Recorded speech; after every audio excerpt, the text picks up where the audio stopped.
तो देखते हैं यहाँ पे क्वेश्चन नंबर 3 में हमसे क्या पूछा गया है, डिफाइन दी फॉलोइंग टर्म्स। तो हमें यहाँ पे क्या करना है, इनको डिफाइन करना है। पहला हमारे यहाँ पे मोल फ्रैक्शन है, दूसरा हमारे यहाँ पे मोलैलिटी है, तीसरा मोलैरिटी है, चौथा हमारे यहाँ पे क्या है, मास परसेंटेज है। तो सबसे पहले मैं यहाँ पे मोल फ्रैक्शन की बात कर लूंगा। तो मोल फ्रैक्शन को हमें यहाँ पे स्टेटमेंट में कैसे डिफाइन करना है एंड इसके बाद यहाँ पे इसका जो फॉर्मूला है वो हमें यहाँ पे कैसे लिखना है, हम ये डिस्कस करेंगे। तो सबसे पहले आप यहाँ पे स्टेटमेंट में क्या लिख सकते हो, mole fraction is the ratio of number of moles of one compound to the total number of moles, जिसमें हमारे यहाँ पे सॉल्यूट एंड सॉल्वेंट होगा प्रेजेंट इन द सॉल्यूशन।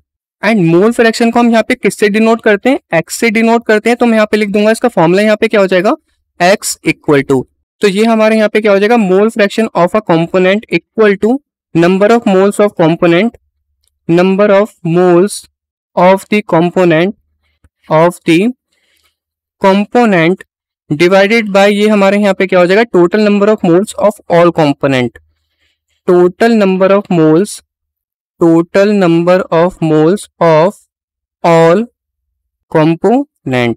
अगर मैं यहाँ पे सॉल्यूट का मोल फ्रैक्शन निकालूंगा तो उसको मैं यहाँ पे एक्स ए से डिनोट करूंगा, ए को मैं यहाँ पे सॉल्यूट से डिनोट कर रहा हूँ। तो इसका मोल फ्रैक्शन हमारे यहाँ पे क्या हो जाएगा, number of moles of A component, जिसको मैं यहाँ पे एन ए से डिनोट करूंगा, डिवाइडेड बाय यहाँ पे क्या हो जाएगा moles of A component plus moles of B component. Solute का मोल फ्रैक्शन निकल गया। एज इट इज मैं यहाँ पे अगर सॉल्वेंट का निकालूंगा तो ये हमारे यहाँ पे क्या हो जाएगा, एन बी हो जाएगा। एन बी हमारे यहाँ पे क्या होगा, moles of B component, and दोनों का हमारे यहाँ पे प्लस हो जाएगा। तो ऐसे हम यहाँ पे मोल फ्रैक्शन को डिफाइन कर सकते हैं। अब मैं यहाँ पे बात कर लेता हूँ सेकंड मोलैलिटी की। तो अगर मैं यहाँ पे मोलैलिटी को स्टेटमेंट में डिफाइन करूं तो वो हमारे यहाँ पे कैसे होगा, molality of a solution is defined as the number of moles of the solute dissolve per 1 kilogram of the solvent. तो इसका फॉर्मूला मैं यहाँ पे लिख देता हूँ। सबसे पहले जो हमारे यहाँ पे मोलैलिटी होता है इसको हम यहाँ पे स्मॉल m से डिनोट करते हैं। तो मैं यहाँ पे लिख देता हूँ, हम यहाँ पे लिखेंगे मोलैलिटी, एंड इसको हम यहाँ पे किससे डिनोट करते हैं, स्मॉल m से डिनोट करते हैं। तो मैं यहाँ पे सिंपल लिख दूंगा moles of solute divided by हमारे यहाँ पे क्या हो जाएगा, mass of solvent in kilogram, mass of solvent in kilogram. तो अगर हमारे यहाँ पे जो सॉल्वेंट है वो हमारे यहाँ पे ग्राम में दे रखा होगा तो उसको हमें यहाँ पे किलोग्राम में चेंज करके जब हम यहाँ पे मोलैलिटी का फॉर्मूला लगा सकते हैं। और इसके यहाँ पे डेफिनेशन में आपको यहाँ पे क्या लिखना था वो आपको यहाँ पे राइट साइड दिख रहा होगा। तीसरा मैं यहाँ पे बात कर लूंगा मोलैरिटी की, एंड इसको हम यहाँ पे कैपिटल M से डिनोट करते हैं। मैं यहाँ पे लिख देता हूँ, ये हमारे यहाँ पे क्या होगा, मोलैरिटी होगा, एंड इसको हम यहाँ पे कैपिटल M से डिनोट करते हैं। एंड इसको आप यहाँ पे कैसे डिफाइन कर सकते हैं, molarity of a solution is defined as the number of moles of solute dissolve per litre of the solution. तो इसमें भी जो हमारे यहाँ पे क्या आएगा, मोल्स ऑफ सॉल्यूट आएगा। मैं यहाँ पे लिख देता हूँ moles of solute divided by ये हमारे यहाँ पे क्या हो जाएगा, volume of solution in litre. तो अगर हमें यहाँ पे वॉल्यूम ऑफ सॉल्यूशन हमें मिलीलीटर में दे रखा होगा तो सबसे पहले हमें उसको यहाँ पे लीटर में चेंज करना पड़ेगा, उसके बाद हमें यहाँ पे मोलैरिटी निकालनी पड़ेगी।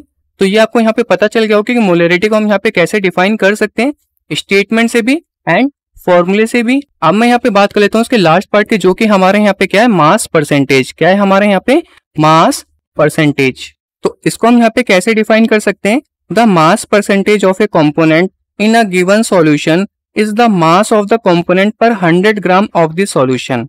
तो मैं यहाँ पे लिख देता हूँ, इसको हम यहाँ पे कैसे लिख सकते हैं, mass of the component, mass of the, ये हमारे यहाँ पे क्या है, component in the solution divided by ये हमारे यहाँ पे क्या हो जाएगा, total mass of solution, total mass of solution.